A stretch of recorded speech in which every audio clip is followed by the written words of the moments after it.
Hello everyone, welcome to commerce lectures. आज हम करें क्लास 12 बिजनेस स्टडीज़ एंड हमारा टॉपिक है प्रिंसिपल ऑफ इनिशिएटिव।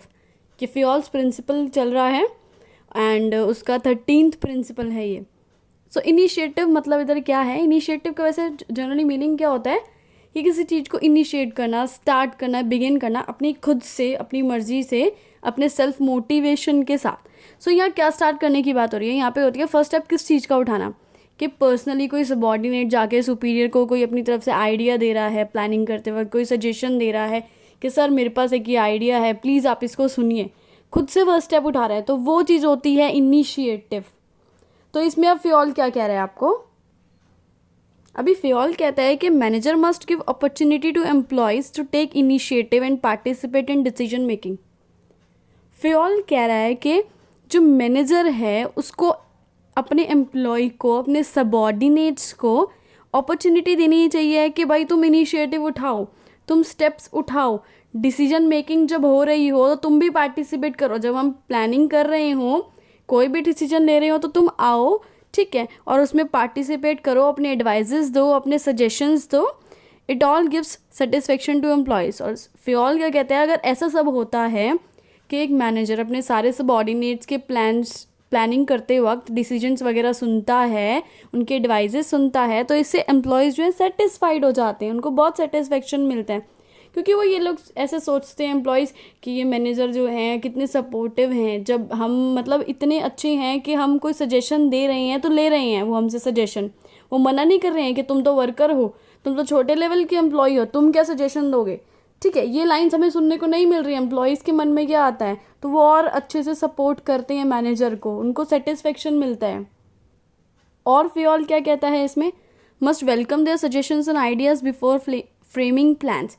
कि जब भी प्लान्स आप बना रहे हैं, एक मैनेजर प्लान बना रहा है, तो आप जब एक सुपीरियर हो और सबॉर्डिनेट को इंक्लूड कर रहे हो डिसीजन मेकिंग में, वेलकम करो उनके सजेशंस को कि हाँ भाई अगर तुम कोई सजेशन दोगे तो हम ज़रूर सुनेंगे। ऐसा नहीं है कि हमने खुद से डिसीजन ले लिया और तुम्हारे पर थोप दिया, ऐसी बात बिल्कुल नहीं होगी। अगर आप आते हो हमारे पास और आकर कोई सजेशन देते हो तो हम बिल्कुल सुनेंगे। अभी पॉजिटिव इफेक्ट्स क्या होते हैं इस प्रिंसिपल के? अगर मैनेजर ऐसा करता है कि अपने सारे एम्प्लॉयज़ की बात को अच्छे से सुनता है, तो इसके पॉजिटिव इफेक्ट्स क्या होंगे? Develop feeling of belongingness in employees में क्या होगा? फीलिंग ऑफ बिलोंगिंगनेस, उनको ऐसे लगेगा कि हाँ भाई ये जो मैनेजर है, ये जो ऑर्गेनाइजेशन है, ये हमारी है, क्योंकि यहाँ डिसीजन हम भी लेते हैं, हम भी एडवाइस देते हैं। ऐसा नहीं होता है कि किसी ने डिसीजन ले लिया और हमें लेटर पकड़ा दिया, भाई ये लो फॉलो करो इसे ब्लाइंडली, बस ऐसा नहीं है। तो उनके अंदर फीलिंग ऑफ बिलोंगिंगनेस आती है। Employees achieve targets on time, employees जो है टारगेट टाइम पर अचीव कर लेते हैं if they are setup with their consultation. अब सपोज आपकी टीचर ने आपको कुछ बोल के लेक्चर दे के चली गई, तो आपको ऐसा लगा ना, आते हैं बोल के चले जाते हैं, बस हम पे डिसीजन अपने थोपते रहते हैं, जैसे बोलते हैं हमें वैसे ही सब कुछ करना पड़ता है। बट अगर क्या होता है, टीचर आप सबको बिठाती है, आप सबसे एडवाइस लेती है कि हाँ भाई अब तुम बताओ कि सिलेबस किस तरह कवर करना है, कैसे कवर करना है, पहले कौन सा चैप्टर करना चाहोगे, मैं जो टेस्ट है वो किस तरह से लूँ, किस तरह प्रिपेयर करूँ। अगर तुमसे थोड़ा बहुत भी टीचर सजेशन लेती है ना, तो आपको ऐसा लगेगा कि वो हमें इन्वॉल्व कर रही है। आप क्या होगा, खुद से इन्वॉल्व होना चाहोगे इस चीज़ में और बेस्ट परफॉर्म करोगे, मतलब अपने टेस्ट में और अच्छे से दोगे और अच्छे से स्टडीज़ करोगे। ठीक है, बट अगर कोई भी ऐसे प्रिंसिपल या टीचर आके आपको ऐसे कुछ भी बोल के चला जाएगा, तो शायद जो है बच्चे जो है उसके अगेंस्ट हो जाएं कि नहीं इनका तरीका सही नहीं है, ये है वो है।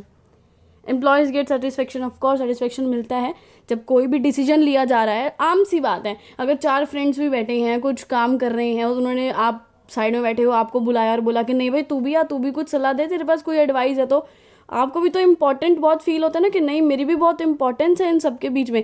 ऐसे ही जब एम्प्लॉयज़ से जो है उनके सजेशंस लिए जाते हैं, उनको भी बहुत इंपॉर्टेंट फील होता है कि नहीं हम बहुत इंपॉर्टेंट है ऑर्गेनाइजेशन के लिए। आगे बढ़ते हैं इसमें, consequences of violation of this principle. इसको ठीक से अगर फॉलो नहीं किया जाता है तो क्या होता है, employees will not give their best, वो अपना बेस्ट बिल्कुल नहीं दे पाएंगे। बस वो ये सोचेंगे कि मैनेजर तो हम पे अपना रूल दिखाते रहते हैं, वो बायस्ड हैं, वो इसके फेवर में डिसीजन ले लेते हैं, ऐसे ऐसे करके एम्प्लॉयज़ के मन में 100 ख्याल आएंगे और अच्छे से परफॉर्म नहीं कर पाएंगे।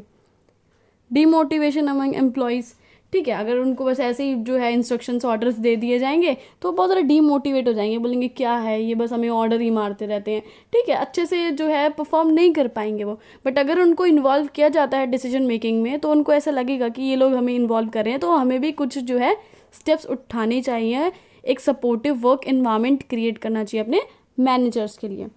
Thanks for watching this video, please like share and subscribe.